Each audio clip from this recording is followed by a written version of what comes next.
सुप्रभातम।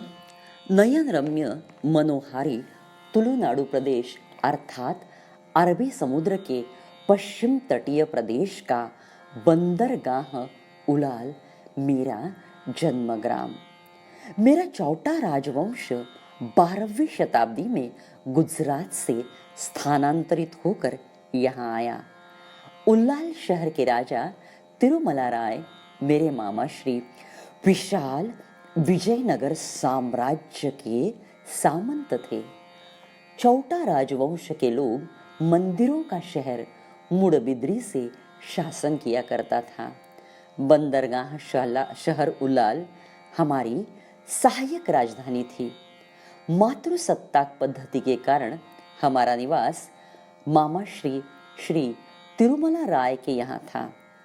बचपन में मेरे पिताश्री ने मुझे एक सुंदर सा गुड्डा गुड्डी का जोड़ा देते हुए कहा, अब अक्का मेरी प्यारी बच्ची, देखो तो यह सुंदर गुड्डा गुड्डी का जोड़ा मैंने तुम्हारे लिए खास कारागिरों से बनवाया है। पिताश्री, मुझे इस गुड्डा गुड्डी के खेल में अणुमात्र भी रुचि नहीं। आप मुझे तलवारबाजी, घुड़सवारी और अग्निबाण चलाने का प्रशिक्षण देने की व्यवस्था करें। पिताश्री ने मामाश्री को कहकर मुझे युद्धडाव का, सैन्य रणनीतियों का, कूटनीतियों का एवं शासन व्यवस्था का प्रशिक्षण देने की उपाय योजना की। उत्तम निष्णात प्रशिक्षकों द्वारा मैंने युद्ध कौशल्य आत्मसात किया। मेरा युद्ध कौशल्य की निपुणता देखकर मामाश्री ने मेरे ज्येष्ठ भगिनी के मृत्यु के पश्चात मुझे साम्राज्ञी घोषित किया और राज मुकुट पहनाकर राज तिलक भी लगवाया। प्रजा के सौख्य और समृद्धि के लिए मैं कटिबद्ध थी। सामान्य से सामान्य व्यक्ति के प्रति मेरे मन में आत्मीय भाव था। रानी होने के बावजूद भी मुझे कभी आभूषणों का मोह नहीं हुआ। मछुआरों की तरह मैंने भी सादे वस्त्र ही पहनना आरंभ किया। देर रात तक न्यायदान का काम मुझे करते देख मामाश्री ने मुझे एक दिन सूचित किया, अब अक्का, अरे इतनी देर रात तक न्यायदान का काम करना अब बंद करो।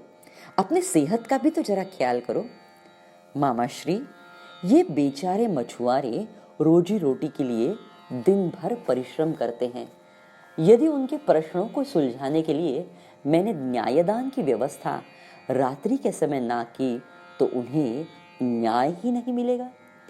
रानी के लिए व्यक्तिगत जीवन से भी प्रजाहित ज्यादा महत्वपूर्ण है। जैन पंथीय होने के बावजूद भी मेरे राज्य में हिंदू और मुसलमान उच्चस्थ पदों पर थे। सरल स्वभाव के मुगावीरा अर्थात मछुआरे मेरे सैन्य की महत्वपूर्ण कड़ी थे। उल्लाल क्षेत्र में मैंने एक विशाल शिव मंदिर का निर्माण किया, जिसमें एक अद्वितीय रुद्रशिला स्थापित की। पानी के बौछार होने के बाद इस अद्भुत शिला का रंग बदलता था। मेरा प्रदेश अत्यंत उपजाऊ क्षेत्र था। मसाले और वस्त्रों के निर्यात के लिए महत्वपूर्ण बंदरगाह था। परिणाम स्वरूप व्यापार में दिन पे दिन वृद्धि हो रही थी। आगे चलकर मेरा विवाह मामाश्री ने मंगलोर के शासक श्री लक्ष्मप्पा अरसा से निश्चित किया। विवाह के पश्चात मातृसत्ताक पद्धति के अनुसार 2 कन्या एवं मेरे पुत्र को लेकर मेरा वास्तव्य उलाल में ही था। पुर्तगालियों ने वास्को ड गामा की सहायता से भारत में नया व्यापार मार्ग खोजा। 20 वर्षों के अंदर ही उन्होंने हिंदी महासागर पर एकाधिकार प्राप्त किया। यूरोपीय उपनिवेशवाद चरम सीमा पर था। गोवा को कुचलकर तहस नहस करने के बाद उनकी बुरी नजर तटीय क्षेत्र में स्थित बंदरगाह मैंगलोर पर पड़ी। सन 1525 में मैंगलोर का बंदरगाह उन्होंने तबाह कर दिया। बाद में उनकी बुरी नज़र मेरे समृद्ध उल्हाल क्षेत्र पर पड़ी। पुर्तगालियों ने उल्हार पर कर लगाया।